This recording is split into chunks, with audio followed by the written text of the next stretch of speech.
이것은 그리스도인들과 비그리스도인 사이에서 끊임없는 논쟁거리가 되어 왔습니다. 진화론을 믿는 사람들은 어떻습니까? 이 창조론은 비과학적이고 또 진화론은 과학적인 것이다라고 말을 합니다. 창조론은 하나님께서 아무것도 존재하지 않는 무의 상태에서 모든 우주 만물을 창조하시고 또 다스리신다, 이렇게 말씀을 합니다. 이 질서와 기초를 세우시고 하나님께서 다스린다는 것이죠. 그런데 이것이 아무런 과학적인 근거가 없다고 진화론자들은 이렇게 주장을 합니다. 그리고 반면에 진화론은 우주 만물이 누군가에 의해서 창조된 것이 아니라 우연하게 생겨났다는 전제를 기초로 합니다. 그리고 이것들을 과학자들의 수많은 연구를 통해서 과학적으로 증명이 되었다고 주장을 하는 것이죠. 그래서 진화론은 시간의 흐름에 따라서 우연하게 생성된 동물이 또 세대를 거듭하면서 진화하여서 여러 종이 되었다, 이렇게 믿습니다. 결국 오늘날 우리 인간, 우리 사람은 이러한 우연한 진화의 결과물이라고 이들은 주장을 하는 것이죠. 그렇다면 이렇게 우연하게 진화를 거듭해서 지금의 이 동물과 식물, 이렇게 생물들이 있는데, 현재 이 사람이 우연하게 이렇게 존재하게 되었다면 왜 유독 인간만이 자연 법칙과는 다른 어떤 이 가치들을 만들고 그것들을 지키면서 살아가고 있는 것일까요? 왜 유독 인간만이 이러한 삶을 사는 것이 가능하게 된 것입니까? 그렇다면 동물 세계의 법칙은 어떻습니까? 사람을 제외한 동물 세계의 법칙, 적자생존, 약육강식입니다.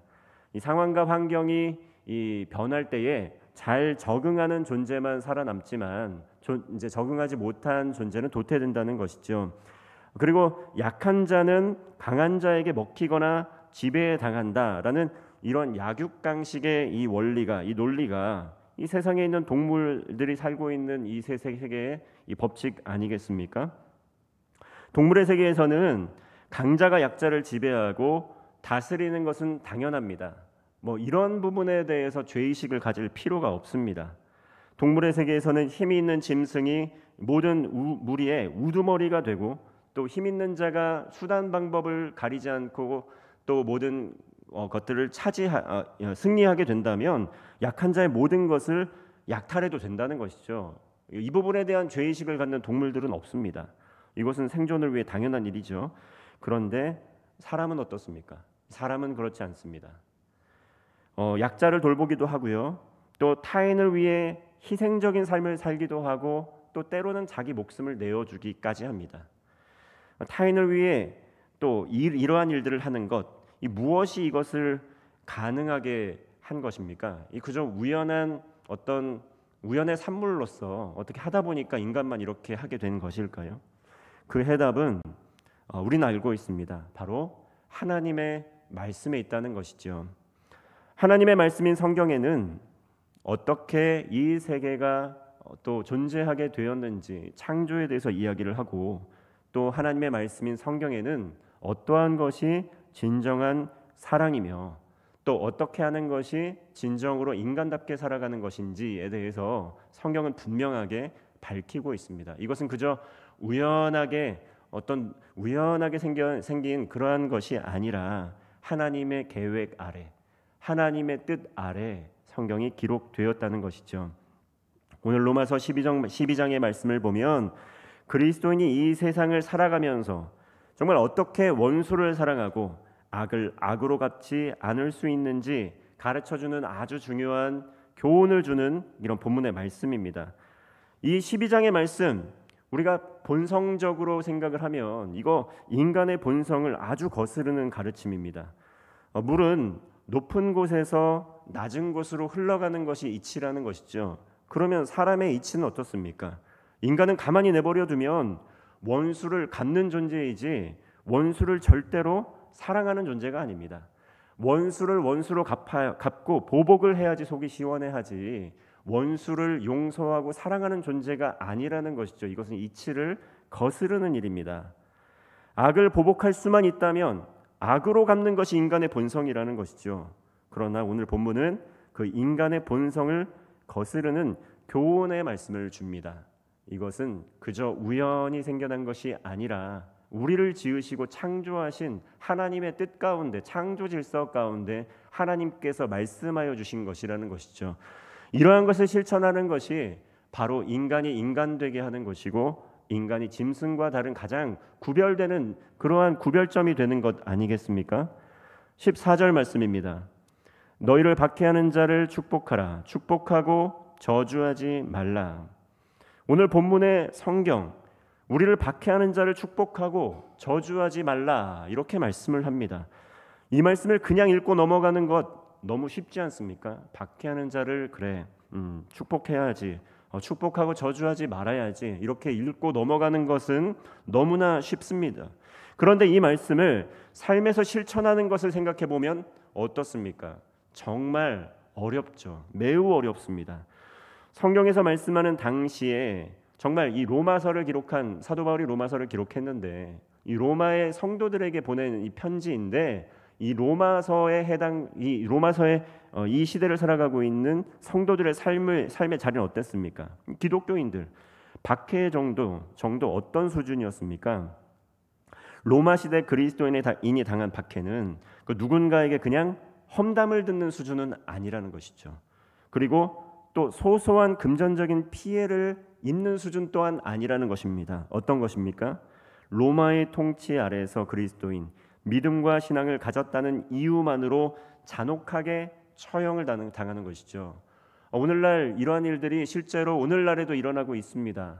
여러 기독교 박해 국가에서도 그런 일들이 일어나고 있고 또 우리와 정말 같은 피를 나눈 우리의 민족, 우리의 동일한 동포 북한에서도 정말 신앙을 가졌다는 이유만으로 정치범 수용소에 끌려가거나 처형을 당하는 사례가 실제로 있습니다.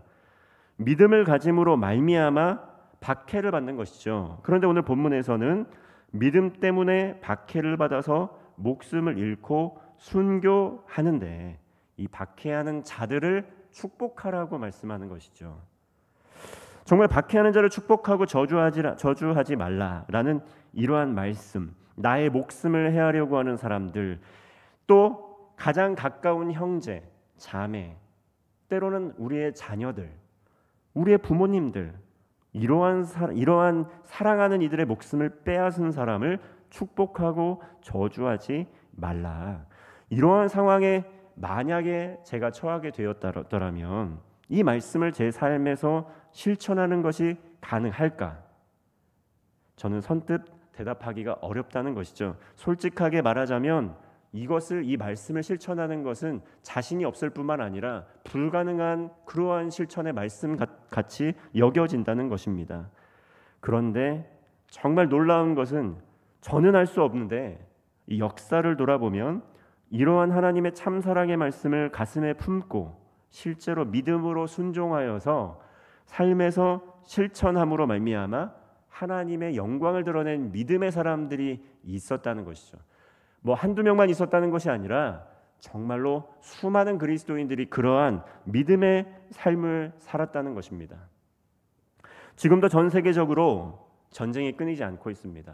정말 오늘날 우리나라는 여러 가지 정치적인 혼란의 상황이 있다고 하지만 지금 정말 피가 피 튀기는 전쟁터에서 정말 사람의 목숨이 파리 목숨보다도 더 가치가 없는 것처럼 정말 오늘 목숨을 잃어가는 사람들 있습니다. 전쟁 가운데. 그런데 정말 역사상 한번 이 전쟁에 대해서 돌아보게 될 때 지난 1939년부터 45년까지 일어났던 제2차 세계대전, 정말 인류 역사상 최악의 전쟁으로 평가를 받는 전쟁을 경험했습니다. 아마 지금도 이 전쟁을 경험하신 분 중에 생존하신 분들이 있는 것이죠. 당시 전쟁에서 이 나치 독일과 이탈리아 또 일본 주축으로 해서 이 미국과 소련, 영국 등과 같은 이 주요국 이 연합국과 대립하여서 전쟁이 치루어졌습니다. 그런데 이 전쟁에서 목숨을 잃은 사람 약 6천만 명이라고 하죠. 근데 어디 6천만 명만 사망했겠습니까? 그때 당시 어떤 통계가 정확해서 6천만 명이라는 숫자가 뭐 정확하겠습니까? 그거보다 훨씬 더 많은 사람들이 정말 소리 소문 없이 정말 목숨을 잃지 않았겠습니까? 이 전쟁에 이렇게 비참한 전쟁 가운데 반드시 끝은 있고 이 승자가 있게 마련입니다. 패자도 나타나게 되는 것이죠. 그런데 결국 이 미국을 포함한 연합군이 이 전쟁을 승리하게 됩니다. 그런데 통상적으로 전쟁에서 승리하면 어떻습니까? 승전국은 전쟁 피해를 보상받기 위해서 이 패전국에 엄청난 전쟁 분담금을 지우게 되어 있습니다. 그간의 피해와 손실을 만회하기 위해서이죠. 그리고 다시금 재건할 수 없을 정도로 정말 무참하게 유린하지 않겠습니까? 보복하지 않겠습니까? 당연한 절차입니다. 그런데 1차 세계대전에서 이런 식으로 보복을 해보았더니 더 큰 재앙이었던 제2차 세계대전이 발발하게 된 것이었습니다. 다시 이러한 일이 반복이 된다면 어떻겠습니까? 정말 인류 멸망으로 가지 않겠습니까? 이러한 상황 가운데 미국에서 이 마셜 플랜이라는 이 계획이 제안됩니다. 제2차 세계대전 종전 후에 전쟁으로 폐허가 된 서유럽 동맹국을 중심으로 유럽 자유국가의 재건과 경제적 번영을 위해서 미국이 계획했던 무상 원조 계획이었다는 것이죠. 이때 슬로건이 있습니다. 어떠한 어려움을 겪더라도 우리는 함께 해야만 합니다. 어떠한 어려움을 겪더라도 우리는 함께 해야만 한다는 것이죠. 전쟁을 하면서 6천만 명이 죽었습니다. 그런데 6천만 명이 죽고 죽이는 상황 가운데에 서로의 형제, 서로의 자매, 서로의 부모, 서로의 이웃 죽고 죽이지 않았겠습니까? 그런데 정말 서로를 그렇게 박해했던 사람들임에도 불구하고 어떠한 어려움을 겪을지라도 우리는 함께해야 됩니다. 이런 슬로건으로 무상 원조 계획을 실천했다는 것이죠. 그 어떠한 어려움 중엔 어떤 어려움이 있었겠습니까? 원수를 용서해야만 하는 그러한 어려움이 있었을 것이라는 거죠. 우리의 부모, 우리의 자녀, 또 우리의 또 이웃들 무참하게 학살했던 사람들에게 무상으로 원조하면서 그들이 다시금 일어나고 재건하고 번영하는 것을 경험해야 된다는 것이죠. 원수가 다시 살아나는 것을 목격해야 된다는 것이죠. 엄청난 어려움 아니겠습니까? 그들이 고난을 당하고 비참한 인생을 살다가 비참하게 죽게 되면 좋을 텐데 그들이 재건하고 힘을 얻고 용기를 얻어서 다시 먹고 살만하게 그들이 그렇게 될 수 있도록 돕는 거, 이거 굉장히 큰 어려움 아니겠습니까? 용서하는 거, 원수를 용서하는 거, 이거 엄청난 어려움 아니겠습니까? 그런데 이런 유럽 재건 계획이 시작되었다는 것이죠. 근데 이 정책 당시 그리스도인이었던 미국의 조지 마셜 국무장관이 제안을 했다는 것입니다. 그래서 마셜 플랜이라고 명명하게 된 것인데요. 오스트리아, 프랑스, 그리스, 이탈리아, 터키, 서독과 같은 16개 국가, 이런 국가들이 이 원조 프로젝트에 참여했다는 것이죠. 원조는 대부분은 무상으로 지원이 되었습니다. 조건이 없었다는 것이죠. 그리고 그 이외의 것은 차관의 형태로 지원이 되었습니다. 이 마셜 플랜, 유럽을 다시 재건시키는데 매우 성공적으로 기여하게 돼서 후에 이 마셜 국무장관은 이 공로로 노벨 평화상을 받았습니다. 그런데 어찌 그것이 그 자신의 지혜로만 또 이렇게 내놓은 제안이었겠습니까? 기독교 정신을 가치로 해서 그 그리스도의 마음, 그 그리스도의 정신, 이것을 토대로 해서 전쟁 패전국이지만 도리어 그들을 위해 축복하고 기도하고 정말 지원하고 되살리는, 회복시키는 방법을 택함으로 전쟁이라는 더 큰 악순환의 고리를 끊어내고 평화의 시대를 맞이하게 된 것입니다. 이러한 계획, 인간의 본성에 의하면 가능한 것이겠습니까? 절대로 불가능한 것이라는 거죠. 오직 예수 그리스도의 십자가의 사랑으로만 가능한 것입니다. 15절 말씀을 보시면 즐거워하는 자들과 함께 즐거워하고 우는 자들과 함께 울라. 이와 정반대되는 그러한 속담이 있지 않습니까? 사촌이 땅을 사면 배가 아픈 것이죠. 사촌이 땅을 사도 배가 아픈데 즐거워하는 모르는 자들과 이웃들과 함께 즐거워하는 거, 또 울고 있는 나와 별 관계가 없는 사람들과 함께 공감적인 눈물을 흘리면서 우는 거, 이거 절대 쉬운 것 아닙니다. 그런데 그들이 주님께서 사랑하시는 하나님의 자녀들이라면, 그들이 예수 그리스도 안에서 우리와 관계가 지어지게 된다면 이것은 이러한 불가능은 가능케 되는 것이죠. 절대로 자연스럽게 이루어지는 일이 아닙니다. 전쟁의 폐허 속에서 실제로 어려움을 겪는 국민들의 아픔을 공감하면서 경제적 원조를 제공함으로 그 사랑으로 피해 전쟁이 그치게 되었다는 것이죠. 실제로 우리나라 어떻습니까? 지난주에 월드비전이 정말 합창단이 초청 연주회를 했습니다. 이 월드비전이 이렇게 창립되게 된 계기가 바로 한국전쟁의 폐허 속에서 이 고아들을 먹이고 입히고 원조하고 지원하기 위해서 생겨진 이 구호단체 아니겠습니까? 우리는 이러한 사랑에 빚을 진 자들이라는 것이죠. 우는 자들과 함께 울려고 했던 예수님의 사랑의 마음, 그것이 우리나라의 부모를 잃고 고아가 된 아이들, 정말 오늘 하루 먹을 것이 없어서 굶주렸던 그 아이들을 살리기 위해서, 돕기 위해서 정말 그렇게 기금이 모아지게 된 것이라는 것이죠. 여기에 무슨 조건이 있었습니까? 무상 원조였다는 것이죠. 그들이 오늘날 우리나라가 이렇게 재건하게 되고 한강의 기적을 이루어내고 오늘날처럼 이렇게 발전하는 것을 기대하고 그렇게 했겠습니까? 그렇게 해서 우리나라를 성장시킨 다음에 우리나라에게 어떤 원조적 어떤 경제적인 유익을 얻기 위해서 그렇게 했겠습니까? 그것은 결과론적인 것이라는 거죠. 처음 시작할 때는 밑빠진 독에 물 붓기지만 영혼을 사랑하는 마음으로, 주님의 마음으로, 영혼을 살리고자 하는 그 간절한 마음으로, 한 영혼이라도 살리기 위해서 주님의 마음으로 그것을 시작했던 것 아니겠습니까? 주님의 사랑으로 가능하게 되었다는 것이죠. 17절과 18절 말씀입니다. 그러므로 아무에게도 악을 악으로 갚지 말고 모든 사람 앞에서 선한 일을 도모하라. 할 수 있거든 너희로서는 모든 사람과 더불어 화목하라. 주님께서 이렇게 우리에게 말씀하고 있는 것입니다.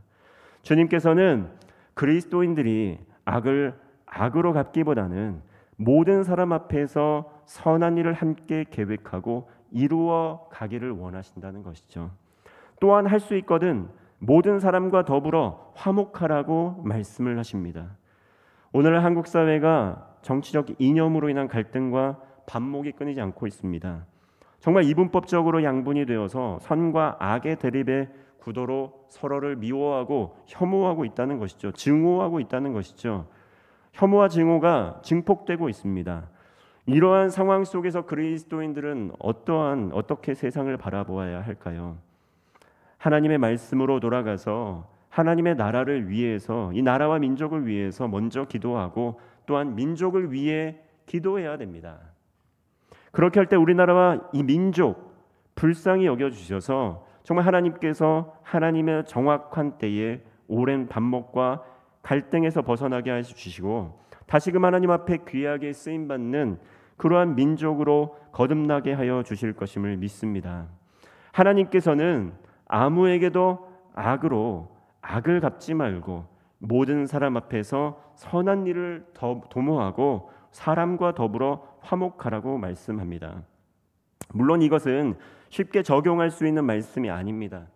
그런데 우리 주님께서 정말 내일 오실지, 오늘 오실지, 내일 오실지, 그리고 다음 주에 오실지 알 수 없다는 것이죠.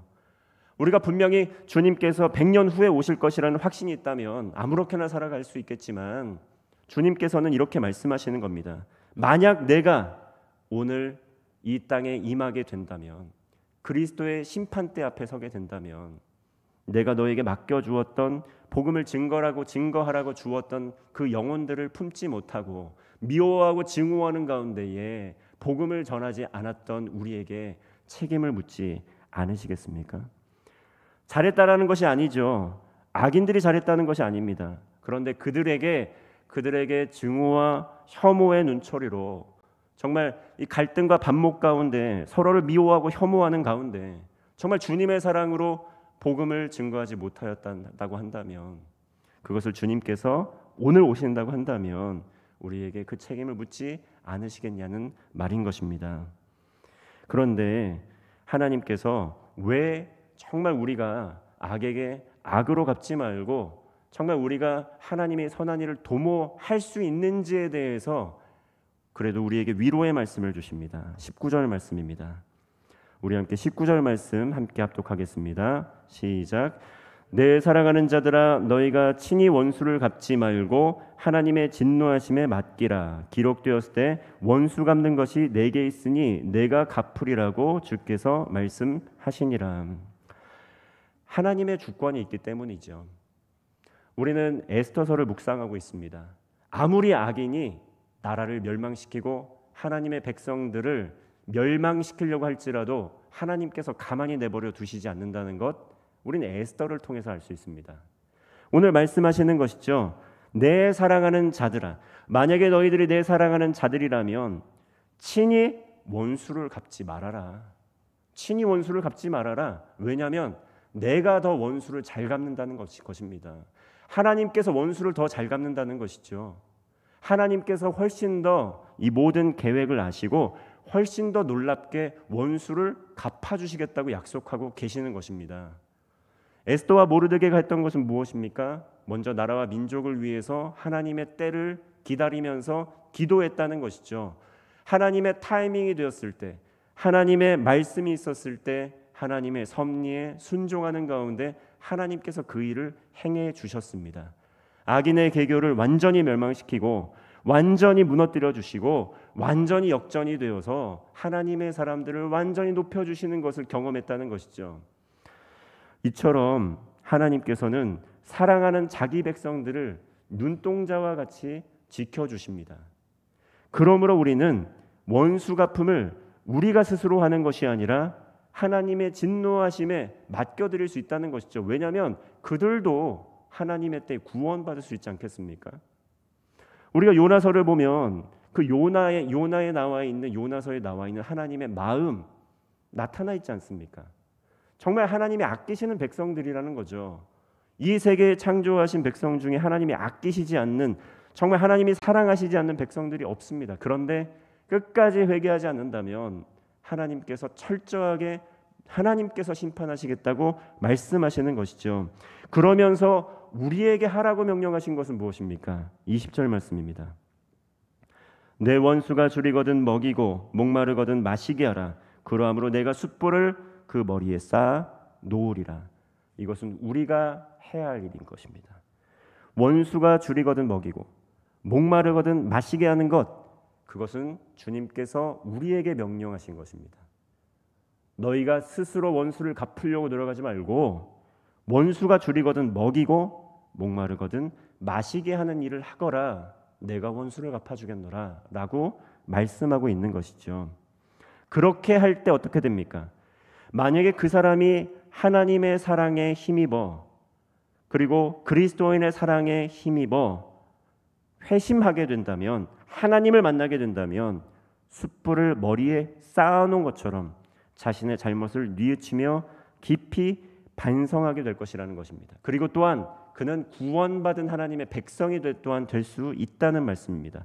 어떻게 보면 이 말씀은 사도 바울 자신의 정말 자전적인 신앙 고백일 수 있습니다.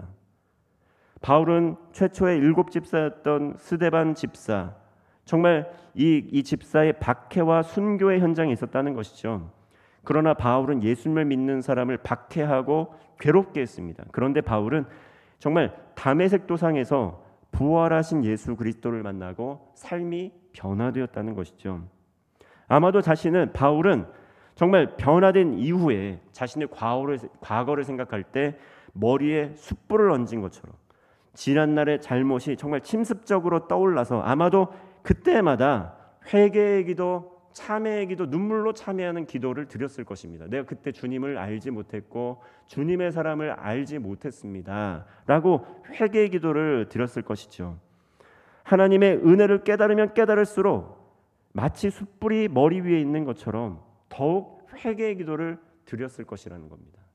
사랑으로 복수하는 방법이죠. 이와 같이 피해 보복은 진정으로 상대방을 굴복시킬 수 없지만 사랑으로 품고 용서하고 관용하면 하나님의 사랑을 입은 사람은 회개의 삶을 살면서 하나님의 뜻 가운데 귀하게 쓰임 받을 수 있다는 것입니다. 사도 바울처럼 놀랍게 정말 이 신약 성경에서 놀랍게 쓰임 받은 사람 어디 있겠습니까? 사도 바울이 회심하기 전의 삶을 근거로 해서 만약에 사도 바울을 잡아다가 심판하고 바울이 죽음에 이르도록 복수하였다면 아마도 사도행전 안에 일어났던 역사는 일어나지 않았을지도 모릅니다. 그러나 원수까지도 사랑하라 하시는 그 주님의 사랑을 힘입어 거듭난 바울은 자신의 삶을 바쳐서 헌신하는 많은 생명을 살리는 복음 전파의 사명을 잘 감당했다는 것이죠. 그러므로 우리가 이 세상에서 악을 이기고 진정으로 승리하는 삶을 사는 비결은 무엇이겠습니까? 21절 말씀 우리 함께 합독하겠습니다. 시작. 악에게 지지 말고 선으로 악을 이기라. 우리의 어떤 선한 행실과 의지, 동기로 이렇게 하라는 것이 아닙니다.